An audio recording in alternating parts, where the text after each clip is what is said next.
There's a homemade, there it is, current to voltage converter right there. Comes out DC volts. Here you got your variety of start assist. This is the 521 start assist. 521 start assist. It's a 3-wire, pretty much just a universal one. Then you have your worthless PTC. And then you got even more worthless piece of shit SuperBoost. This one uses inline PTCs in the top of it. Yeah, those work real well. Of course, that one's not blown up, so you can't see the PTCs. Did I say something was funny? Get. You're so gay. Just to latch the contactor on and off. That way it won't bounce if I do it with my finger or try jumper in the 24 volts. So it's just like a debounce circuit. Now this is going to be the real test. I took the current sensor off of the start winding compressor. Now it's just on the start wire from the 521. Just going to check the current that goes through the start kit. Nothing else. So it should be just a quick spike. Haven't tried it yet. Okay. In fact, let's turn the resolution up just a little bit more. Okay, because we're going to compare this to the PTCs. Okay, so that's our baseline. That's a 521. That's the current.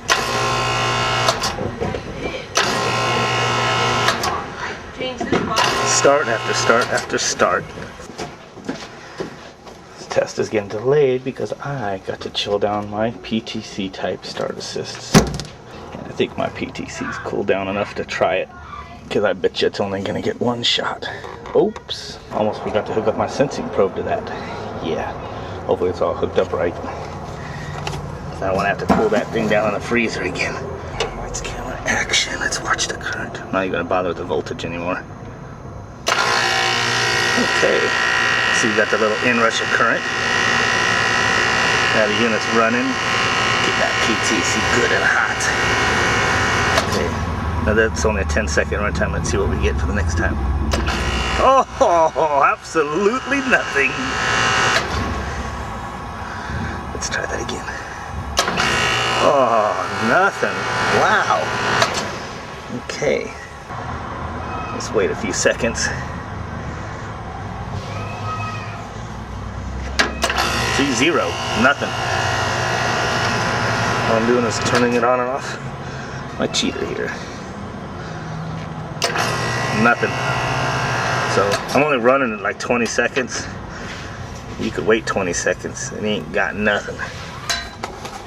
Okay, here's the SuperBoost Start Capacitor with inline PTC. Wish I would have had one of those time delay relays.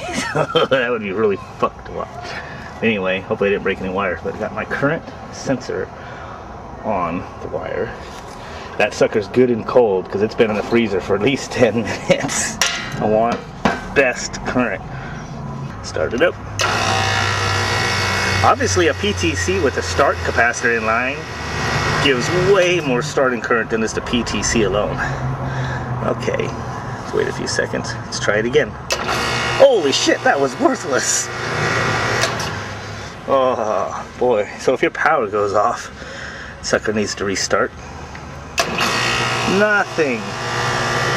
Oh, that blows. Oh. I ran it before for about 10 seconds. I let it sit for a few minutes and then Supco gave some current. Again, instant restart. Nothing.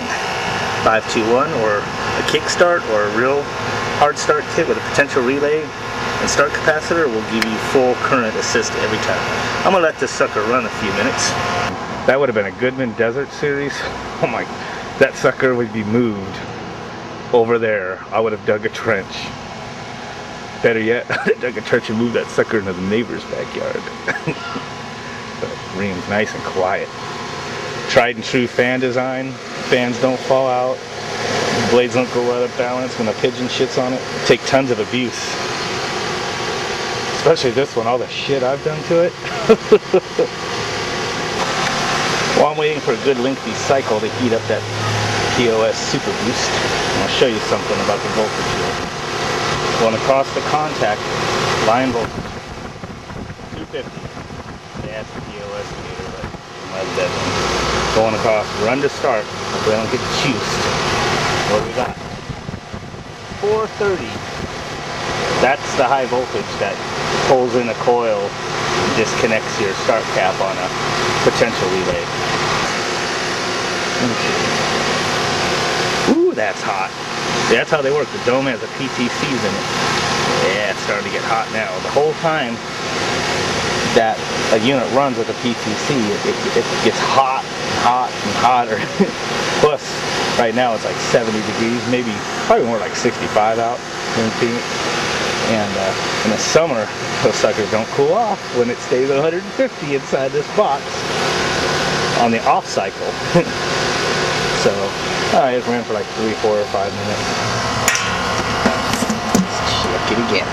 This is getting turned off. Of course, you turn it back on. Nothing. I'm gonna let it sit for a minute. Okay, it's been a couple minutes since this thing's been off. Let's try a Supco SuperBoost style. Oh, it gave a little bit down there. Probably ain't shit. When initial, the current was all the way to the top.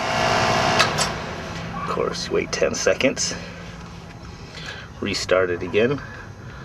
Say the power went off or something. You don't have a short cycle delay on the thermostat? Oh, absolutely nothing. Let's review. PTC start assist. PTC only. Piece of shit. Gives a little bit of a start assist. Maybe that's why people call them a soft start.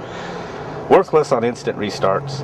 And if it wasn't below 70 degrees here, I guarantee you in Phoenix, when this panel stays at 150 degrees, there would be no or little current assist after a 5-minute, off cycle. This is a SuperBoost with the PTC in line with the start cap. The first initial cold start gets a pretty good current boost, pretty close to what that start capacitor did, because the PTC was absolutely cold and I took it out of the freezer. Instant restarts, worthless. Doesn't give you jack shit. And I guarantee you, in the Phoenix summer, that thing is worthless piece of shit. In the afternoons at 3 o'clock, when the sun's beating down on this unit, and it stays at least 150 in there, that PTC is not going to cool off enough to give very much. It probably gives a little bit after a good 10-minute off cycle, but it probably not hardly anything. The only thing that is worth a shit is a start capacitor with a true potential relay. Full start assist, first cycle, every cycle, doesn't matter what temperature it is, doesn't matter how long the off cycle is. So, over and over and over. Damn, look at that.